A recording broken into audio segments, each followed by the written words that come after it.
पुरुषोत्तमम। आज मैं डिस्कस करूंगा नारियों की नौकरी के बारे में। नारियों को नौकरी करना चाहिए, नहीं करना चाहिए, इस विषय पर मैं कोई विवाद खड़ा करना नहीं चाहता हूं। ये अपना अपना व्यू है, लेकिन हमारे धर्म ग्रंथ में एवं फिलॉसफी ऑफ श्री ठाकुर अनुकूल चंद्र जी के दिव्य जीवन एवं उनके साहित्य में एवं ठाकुर जी क्या चाहते थे नारियों के बारे में, उस बात की चर्चा करेंगे। और मैं आप लोगों से करजोड़ माफी चाहता हूं, इस बात को मैं किसी को मानने के लिए बाध्य नहीं करना चाहता हूं। आप अपने विचार से चलने के लिए स्वतंत्र हैं। मैं केवल उन विचारों की बात को आप लोगों के सामने रख रहा हूं, जिस विचार को अनुसरण करके हजारों वर्ष हमारे ये देश, हमारा ये विश्व चला है, और जिसके परिणाम स्वरूप उन लोगों ने क्या पाया और आज हम लोगों ने क्या पाया, इस विश्लेषण के अंदर हम उसे जानने का प्रयास करेंगे। परमदयाल श्री ठाकुर जी की एक वाणी ग्रंथ है और वो है अनुश्रुति। और ये ठाकुर जी की अनुश्रुति प्रथम खंड है, पुरुष और नारी, और ये पेज 58 नंबर 58। इसमें बंगला वाणी है, उसको मैं पहले बंगला में बताऊं, फिर उसको हिंदी में उस बात को समझने का प्रयास करेंगे। मेर चाकरी महापाप विपर जयस तो ससुर बाप। यहां पर बता रहे हैं कि लड़की की नौकरी महापाप विपर्यस्त ससुर बाप। यहां पर हम एक बात को पहले समझे, इस वाणी को समझने के लिए। पाप क्या होता है और पुण्य क्या होता है। यहां पर पाप का अर्थ है जो कार्य सत्ता के रक्षा के काम में आता है, जो कर्म, वो कर्म ही पुण्य कर्म कहा जाता है। और जिस कर्म के द्वारा सत्ता की रक्षा नहीं कर पाते हैं, उसे हम पाप कहते हैं। और ये कह सकते हैं एक प्रकाश की ओर, एक अंधकार की ओर। प्रकाश की ओर चलना इसे पुण्य कहते हैं, अंधकार की ओर चलना इसे पाप कहते हैं। और यहां पर वो सत्य एग्जिस्टेंस क्या है और उस एग्जिस्टेंस अस्तित्व की रक्षा करना ही धर्म है, और धर्म ही पुण्य है। और उस एग्जिस्टेंस की सत्ता ना कर पाना अधर्म है, और अधर्म ही पाप है। तो यहां पर जो बात कही गई है कि नारियों की नौकरी के बारे में, नौकरी जब कोई करते हैं तो वो किसी ना किसी के अंडर में उन्हें रहना पड़ता है। तो एक बात हम सोचे, हमारे धर्मशास्त्र ग्रंथ में नारी स्वाधीन नहीं, सदैव एक सम्मानजनक पराधीनता की बेड़ी में जकड़ा रहता है। लेकिन यह शब्द सुनने में कैसा लगता है? ये सुनने में पराधीन है, लेकिन यही उनके लिए स्वाधीन है, क्योंकि इसी से ही वो धर्म की रक्षा होती है। क्या है? जब बेटी जन्म लेती हैं, उनका देख रेख का पूरा जिम्मेदारी, संरक्षण का दायित्व उनके पिता के ऊपर रहता है। लेकिन पिता जब उस बेटी को शादी कराते हैं, तब बहू बनकर के जब किसी के घर में जाते हैं, अब उस बहू रूप के संरक्षण का दायित्व उनके पति के हाथ में होते हैं।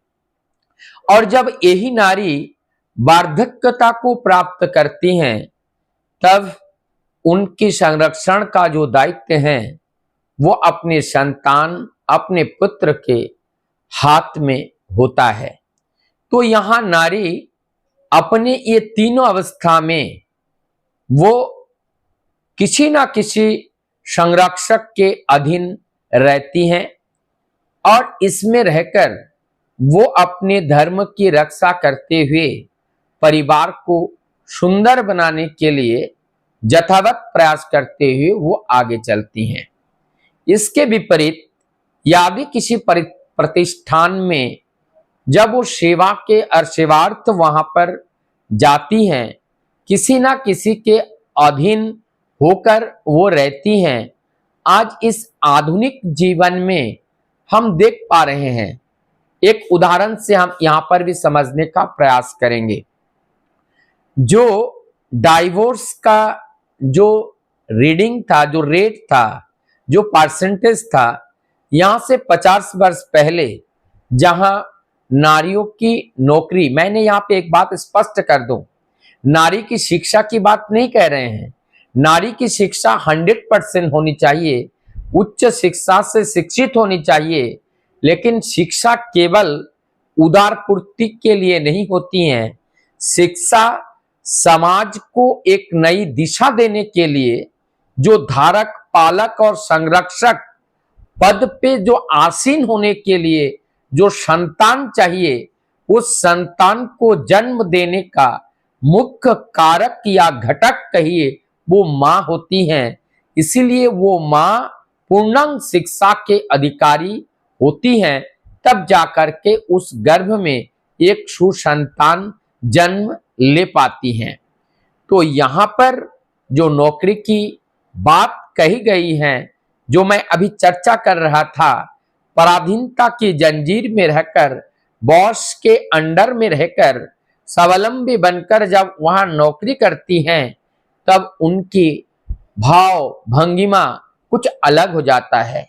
जब कभी, मैं सारे नारियों की बात नहीं कर रहा हूं, अधिकांश में क्या होता है, अपने पति से ज्यादा देखने में अच्छा हो, कमाने में अच्छा हो और विचारवान, बुद्धिमान जब कोई पुरुष को देखते हैं, कभी कभी उस नारी का मन टल जाता है।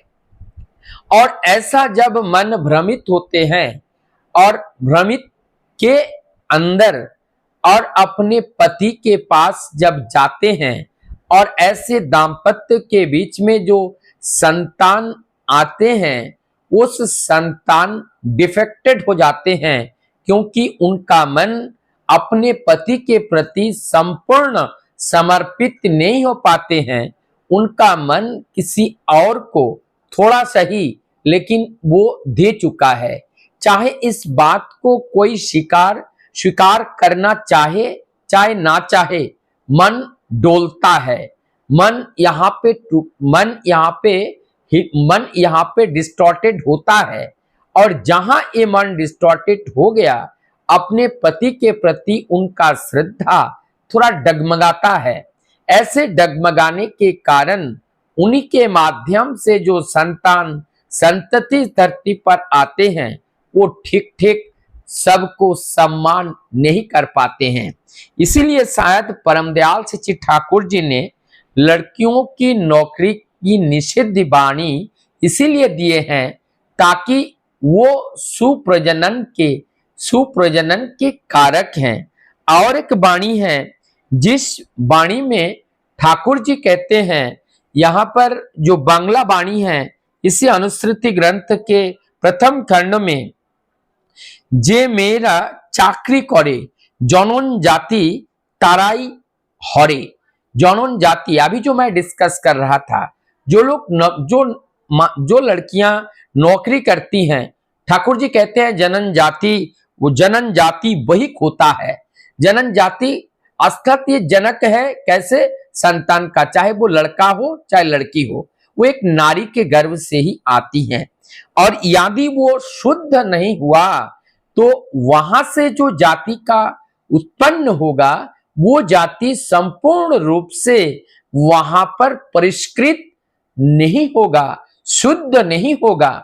और वो इस विशुद्धता के कारण उनके द्वारा जो भी कार्य किया जाएगा उसमें कुछ ना कुछ त्रुटियां आ जाएगी और उस त्रुटि के वजह से समाज दूषित होगा और दूषित समाज एक दिन कलुषित होकर के फिर कलयुग का आगमन होगा, जो आज हम लोग देख पा रहे हैं। मुझे लगता है इसीलिए परमदयाल सच्चिद ठाकुर जी ने इस वाणी को इस तरह से दिए हैं। आज हम लोग देख पाते हैं नारी तो बहुत, महिलाएं माताएं अनेक शिक्षित हैं, लेकिन राम, कृष्ण, बुद्ध, स्वामी विवेकानंद, भक्त प्रहलाद जैसे संतान आज धरती पर आविर्भूत नहीं हो रहे हैं, नहीं आ रहे हैं। इसका मूल कारण ही मुझे लगता है यही है कि शुद्ध जननी की बड़ी अभाव है। और इस अभाव को जब तक हम परिपूर्ण नहीं करेंगे, चाहे कानून कितना भी लाकर खड़ा कर दो, किसी भी पोस्ट में जो कार्यरत होगा तो एक व्यक्ति, लेकिन उस व्यक्ति अगर विशुद्ध नहीं है तो वो कलुषित व्यक्ति जहां पर भी कानून के दायरे में रखकर उनसे कार्य कराना चाहोगे वहां पर उनसे कलुषित कार्य ही होगा, उनसे विशुद्ध कार्य की आशा नहीं किया जा सकता है। विशुद्ध कार्य करने के लिए विशुद्ध संतान की जरूरत है और विशुद्ध संतान के लिए विशुद्ध माता पिता जनक जननी की जरूरत है। उसके बिना ये विशुद्ध समाज का निर्माण नहीं हो सकता है।